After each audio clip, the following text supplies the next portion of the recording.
At 33 years old, I never thought I would hear the words my father spoke to me that night. Melissa, it's better if you don't come to Christmas this year. Dylan is bringing his new girlfriend, and we don't want anything to overshadow him. That was the exact moment the ground shifted under my feet. My own father had just banned me from our family Christmas party.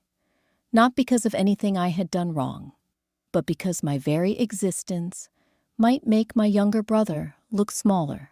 I remember standing by the window in my New York penthouse, phone pressed against my ear, hearing my father's voice fade into silence after he hung up. The city lights glittered below me, but inside I felt something crack wide open. They didn't know that the daughter they had dismissed for years, the one they had told to stay quiet, to stay out of the way, was now running a global technology company worth billions. They had no idea that their inconvenient daughter had become a CEO. But that's not where the story begins. To understand why his words stung so deeply, you need to know the history. You need to know what it was like growing up as Melissa Carter, the daughter who was born first, the one expected to be perfect, the one who never got to stumble. And you need to know about Dylan, my younger brother, the golden child in every way that mattered to our parents. From the outside, our family looked like any other suburban success story. A neat house with trimmed hedges, 2 working parents who never missed a mortgage payment, a boy and a girl, close enough in age to fight over the back seat, far enough apart to have completely different worlds. But the balance was never equal. Dylan, 5 years younger than me, was celebrated for every small achievement, while my milestones disappeared into silence. If Dylan brought home a C on his report card, he was rewarded with ice cream in words like, "You're improving, buddy. We're so proud." If I brought home straight A's, the response was a nod and a line I would grow to hate. That's what we expect from you, Melissa. By the time Dylan graduated high school with a 2.6 GPA, he was handed the keys to a brand new Jeep.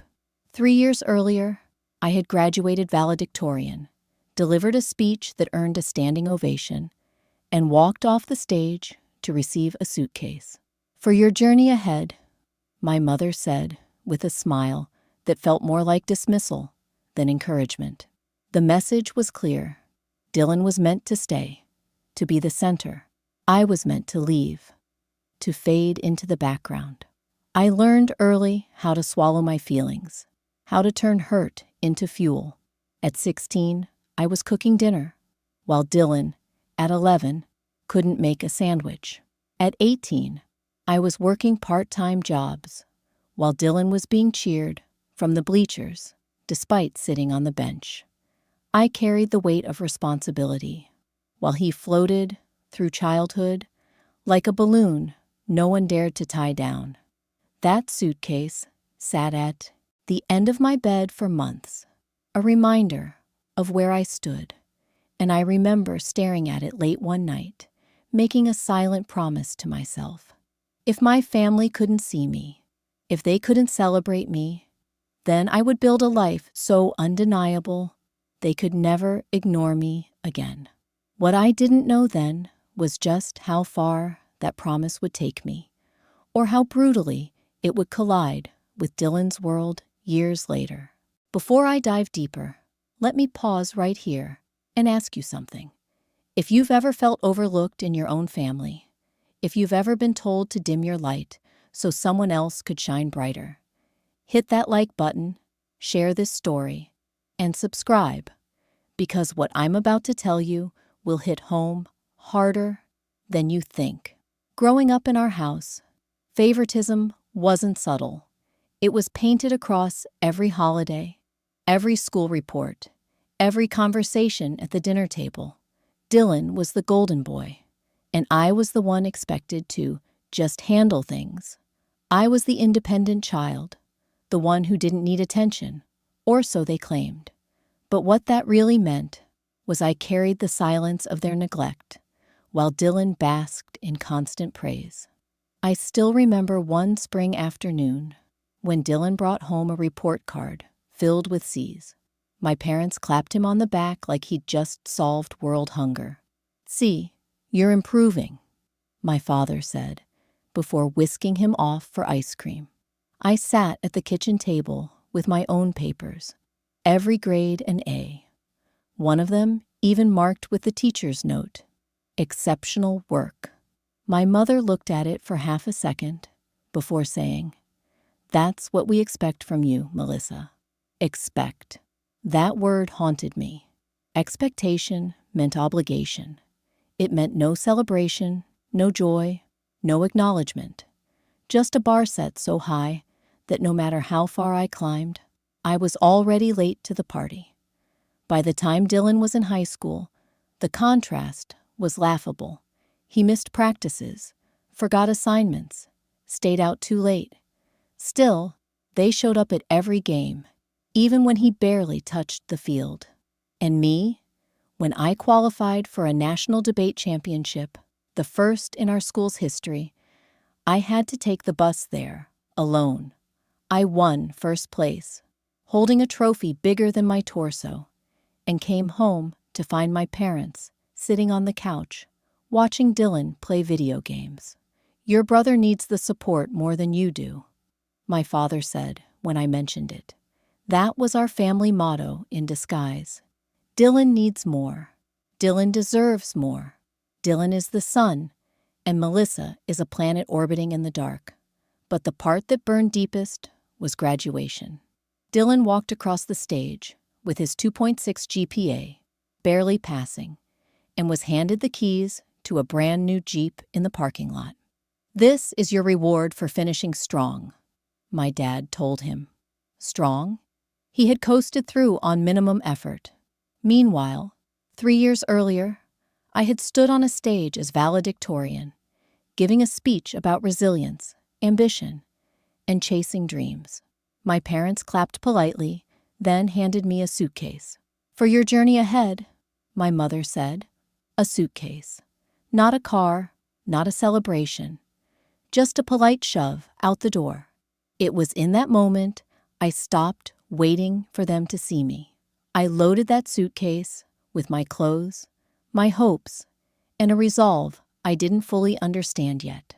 I promised myself that I would never measure my worth through their eyes again. But here's where things took a darker turn, because 3 months after Dylan drove off in his shiny new Jeep, I saw that same Jeep pulled over on the side of the road, smoke pouring from the hood. Dylan standing helplessly with his arms crossed. My parents had spent every last dollar on that car, and now they were staring at me to fix it. I was only 19, juggling part-time jobs to afford college applications, but in their eyes, I was the solution to Dylan's mistakes. And that was just the beginning. When I finally left for college, I thought things might change.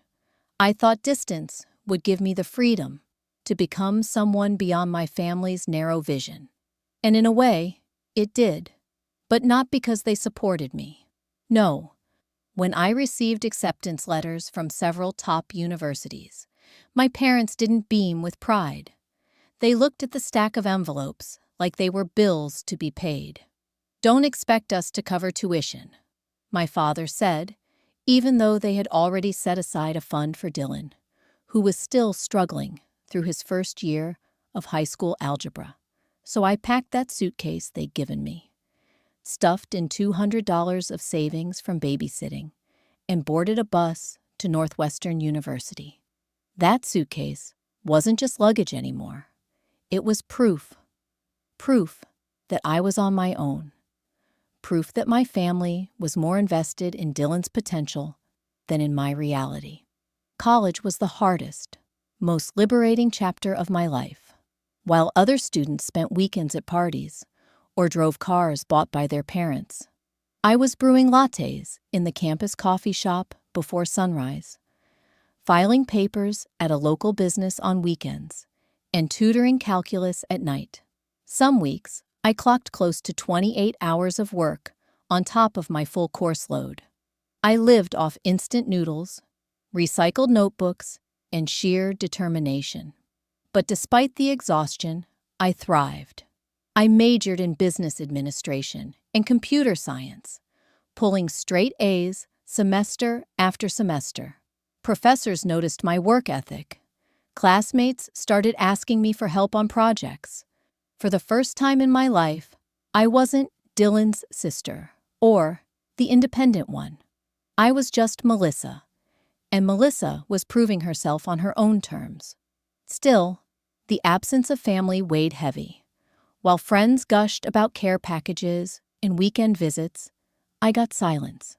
The only calls I received were quick reminders from my mother to check in on Dylan. Not once did they ask how my classes were going or how many jobs I was balancing just to survive. By senior year, I had achieved something even I hadn't dared to dream of. Graduating summa cum laude, with honors in both my majors. My professors nominated me to give a speech at the ceremony, a moment that should have been a pinnacle. I bought the cheapest black dress I could find at a thrift store and spent the night before rehearsing every line.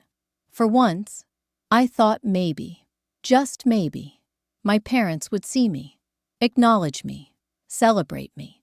They came. They sat stiffly in the second row. They clapped when my name was called. But before I even tossed my cap into the air, my father glanced at his watch. "We've got to get going," he muttered. My mother agreed. Dylan had invited them to a barbecue with his friends to celebrate finishing his sophomore year of high school. That was more important. That was always more important. I remember standing outside the auditorium, diploma in hand, watching them hurry to the car while other families crowded around their graduates for photos. My mother's parting words rang in my ears. "Be sure to call your brother. He's really proud of himself this year." I stood there in my cap and gown, the weight of 4 years of sweat and sacrifice pressed into a single sheet of paper, and realized something sharp and final. I could win awards. I could shatter records. I could rewrite the future. And in their eyes, I would still come second to Dylan's barbecue. And that was the night I decided I would never, ever look back for their approval again. Landing my first job in the tech world felt like a victory, even if the paycheck said otherwise. Apex Innovation Technologies gave me a cubicle, a slow computer, and a salary that barely covered my shoebox apartment. But I didn't care. It was my foot in the door, and I was determined to push it wide open. While others clocked in at 9 and bolted at 5, I arrived before the cleaning staff finished vacuuming and often left long after security started locking doors. I took the projects nobody wanted, the spreadsheets that made eyes glaze over, the endless documentation no one had time for. Every assignment, no matter how thankless, became a chance to prove that I belonged. The hours nearly broke me. 14-hour days stacked on each other until weeks blurred together. I lived on coffee and vending machine snacks, my body begging for rest I couldn't afford. But after 14 relentless months, it paid off.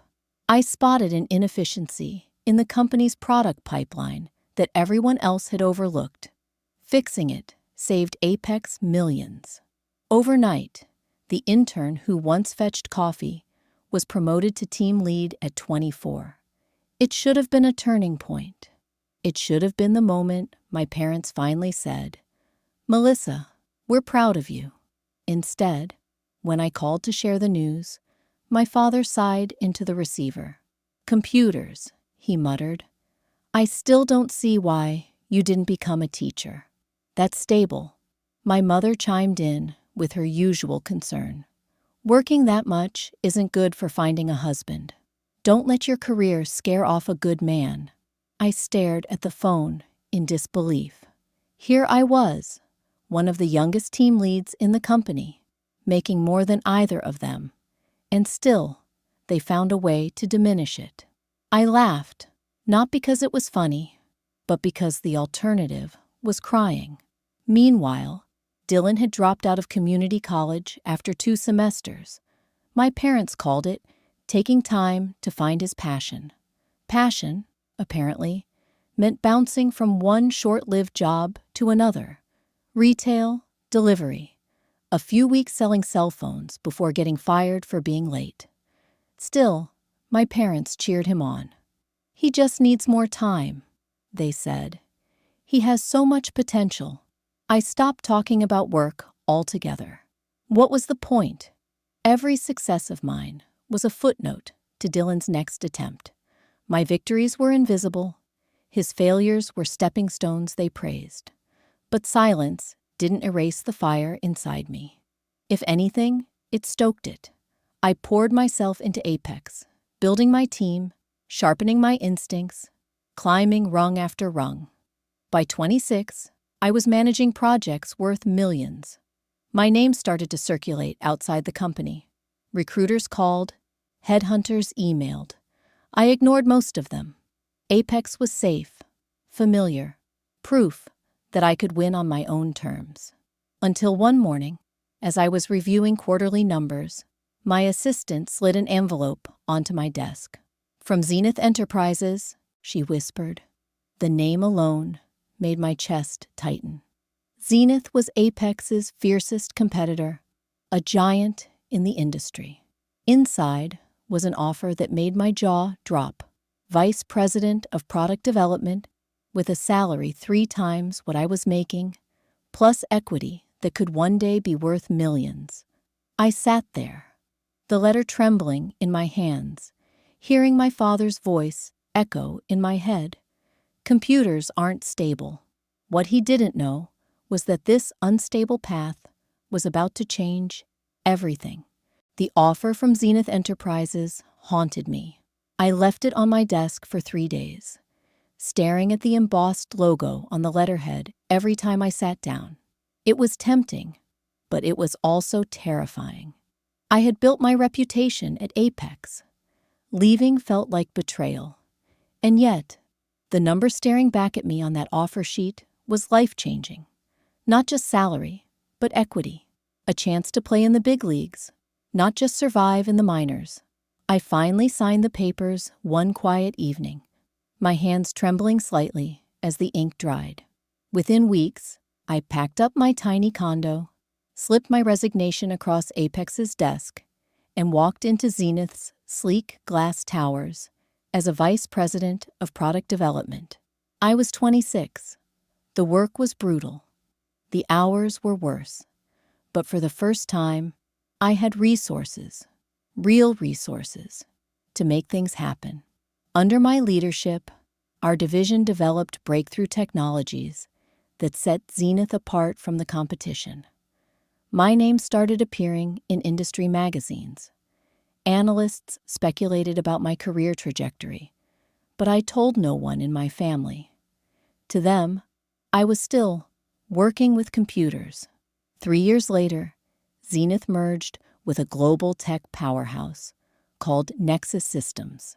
The board needed someone who could steer 2 massive companies into one.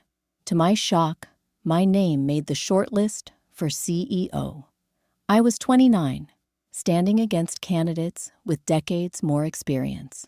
The interviews nearly broke me. 7 rounds, endless strategy presentations, investors grilling me like I was on trial. But when the call finally came, I almost dropped the phone.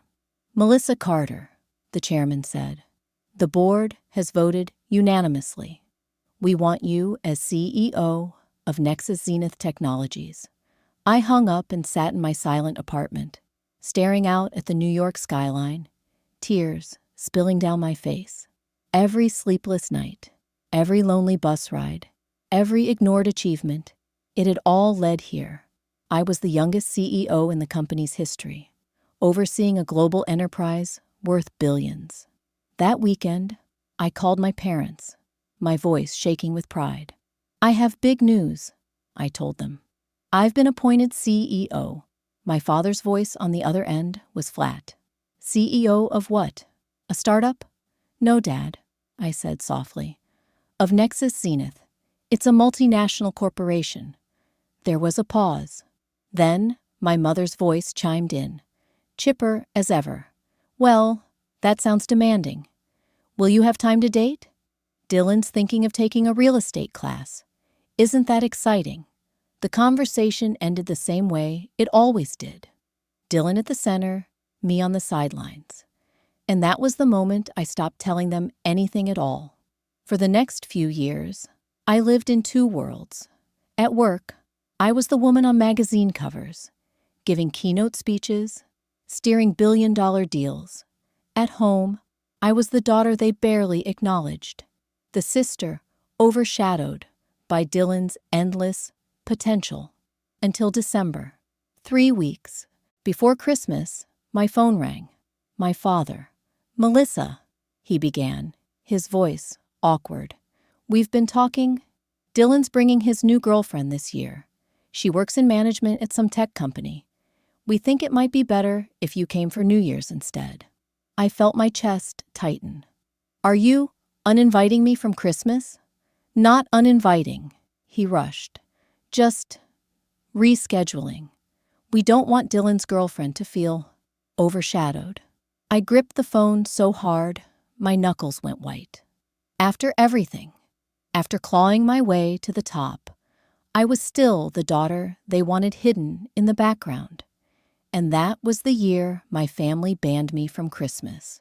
The call ended, but the silence afterward was louder than any argument. I stood there in my penthouse, phone still in my hand, heart pounding with that old familiar ache. I was 33 years old, running a corporation that spanned continents, and yet my parents still found a way to treat me like a shadow they could push aside. For a few days, I told myself it didn't matter.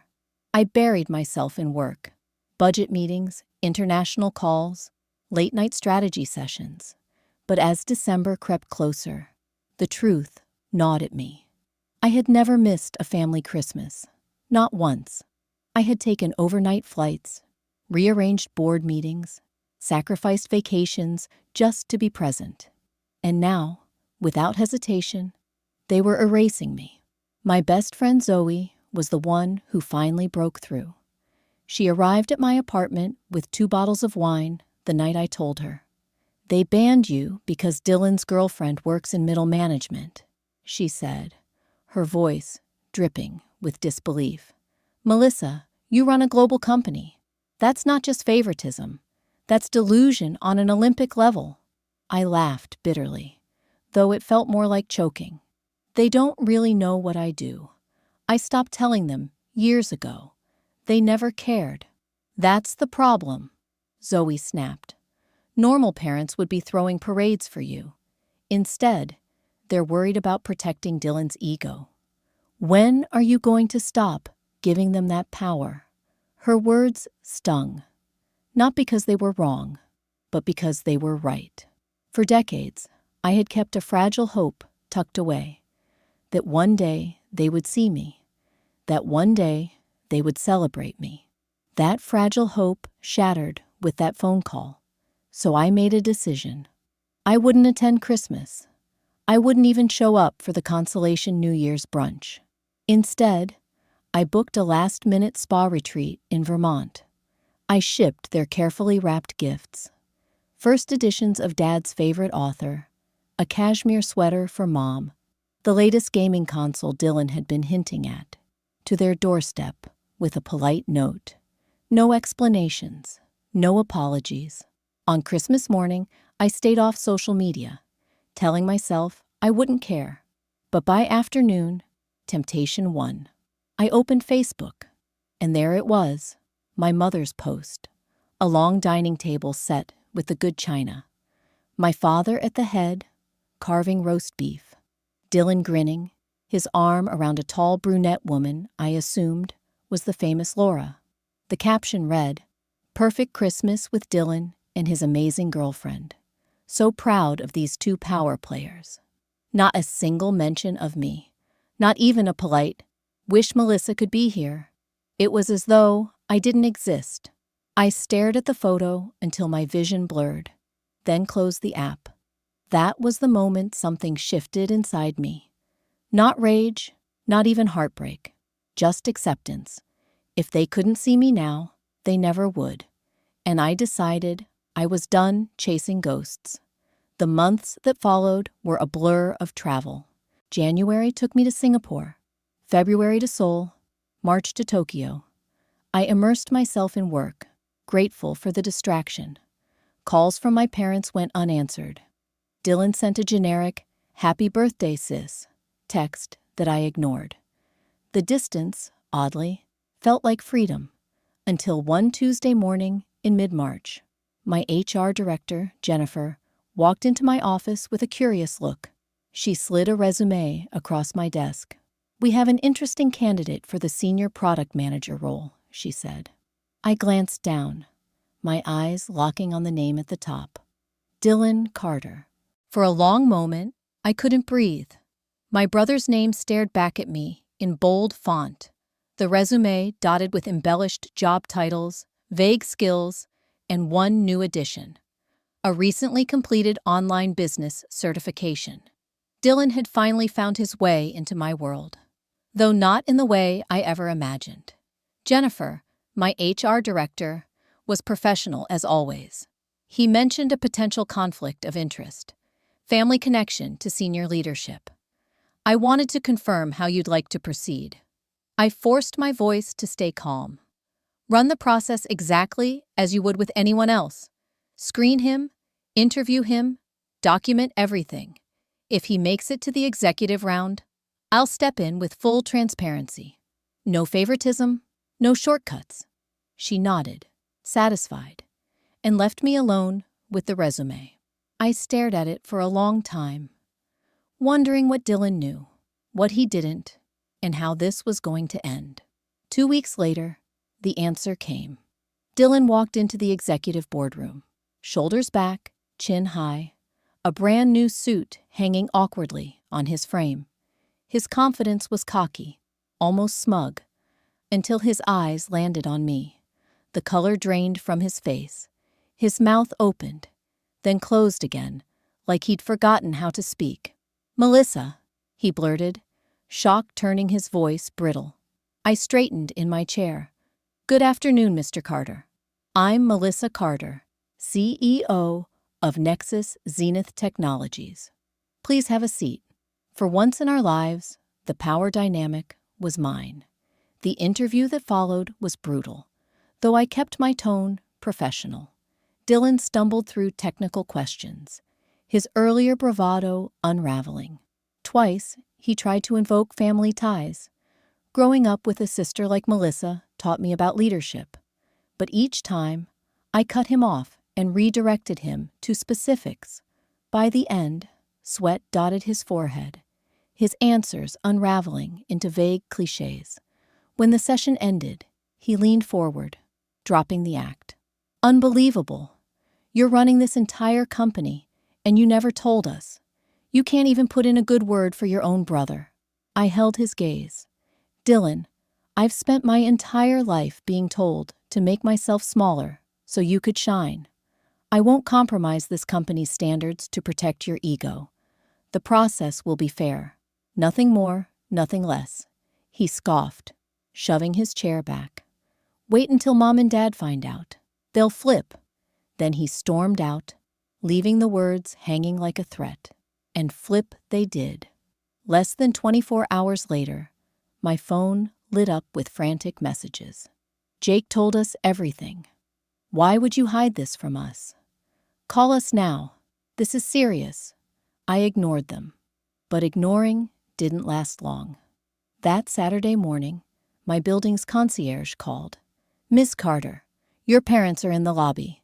They're insisting on coming up." I felt my stomach twist. Still, I told security to let them through. Minutes later, the elevator chimed. My parents stepped into my penthouse, eyes darting from the panoramic windows to the polished marble floors. My mother's expression was tight, equal parts awe and calculation. My father gave a low whistle. This place must have cost a fortune. I poured coffee, settling into my chair across from them. So, I said evenly, I assume you're here to talk about Dylan's interview. We're here to talk about a lot more than that, my father replied, his voice heavy. And to be honest, Melissa, we need your help.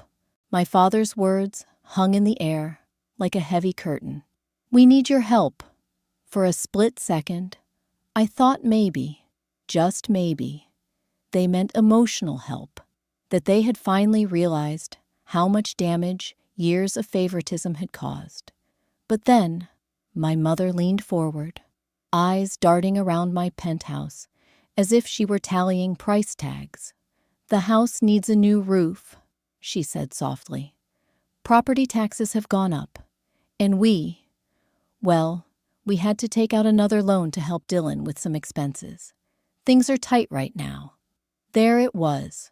Not pride, not remorse, money. I set my coffee cup down carefully, fighting the urge to laugh at the predictability of it all. You know, I said slowly, when I went to college, I worked 3 jobs to pay my tuition. I graduated with $35,000 of debt and no safety net. You told me you couldn't afford to help me because you were saving for Dylan. But now you're here, asking me to fix problems I didn't create. My father frowned. We raised you. We gave you a foundation. Surely you can see why it makes sense for you to give back?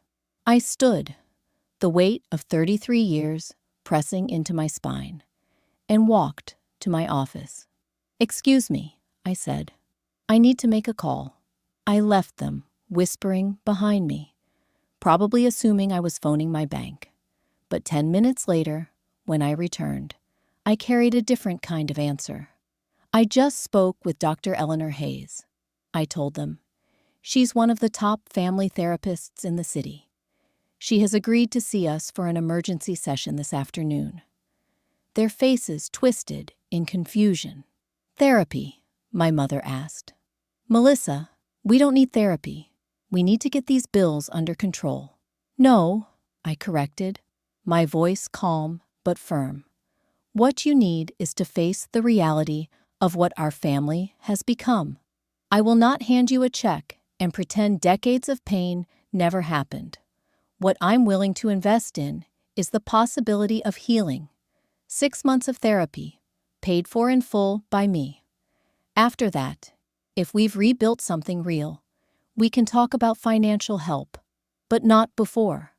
This is ridiculous, my father snapped. After everything we've done for you. Exactly, I interrupted. Let's examine that. Because what you've done for me is favor Dylan to the point of erasing me. You banned me from Christmas so his girlfriend could feel important. You dismissed every milestone I fought tooth and nail to reach. And now you come here, not to apologize, but to ask for money. The room went silent. My mother's eyes glistened, torn between indignation and guilt. And then, from the doorway, a voice broke the tension. Dylan had arrived late, hands shoved in his pockets, face drawn. Maybe she's right, he muttered. We all turned to him. My father bristled. Don't start. But Dylan didn't back down. For the first time in my life, he looked tired, human, stripped of the endless coddling. You think being the favorite was easy. It wasn't. You kept telling me I was special, but you never made me prove it. You never let me fail. You just cleaned up the messes, over and over. I'm 30, and I don't even know who I am without you holding my hand. Maybe Melissa's right. We need help. The words hit me harder than I expected. For years, I had envied Dylan's spotlight. Now I saw it for what it was, a cage disguised as privilege. He had been smothered by their protection, just as surely as I had been starved by their neglect. That afternoon, we sat in Dr. Hayes's office, 4 Carters on a couch, each carrying decades of resentment. The session was messy. My mother cried. My father argued. I struggled not to sound like I was listing grievances in a courtroom. But near the end, Dr. Hayes asked us each to name one thing we wished the others understood. Dylan spoke first. "I wish you knew," he said quietly, "that being the golden child feels like being trapped in someone else's dream. Everyone wanted me to shine, but no one showed me how." The room went still. For the first time in 33 years, I didn't see Dylan as my rival. I saw him as my brother. The months that followed weren't easy. Therapy cracked us open in painful ways. My parents had to face truths they'd buried for decades. Dylan had to learn responsibility without their safety net. And I had to release the fantasy that one day my family would give me the validation I'd craved since childhood. But progress came, slowly, awkwardly, imperfectly, yet real. My parents downsized to a smaller home they could afford. Dylan found a job in UX design, where his creativity finally mattered. And I stopped measuring myself by their recognition and started appreciating my own worth. That next Christmas, we met not at my parents' house, but in a quiet restaurant with no ghosts of old traditions. The conversations were halting, sometimes tense, but honest. And for the first time, I felt something fragile but powerful take root. The possibility of a new story for our family. Because here's the truth I learned. Your worth doesn't come from the people who failed to see it. Healing isn't about making others apologize. It's about deciding how much power their blindness still has over you. And maybe, just maybe, love and forgiveness can build bridges where resentment once lived. So let me ask you, have you ever had to choose peace over approval? Have you ever had to step away from old wounds to build something healthier? Because in the end, that's the real story here. Learning that sometimes the only way forward is to stop waiting for the love you deserved and start creating the life you deserve.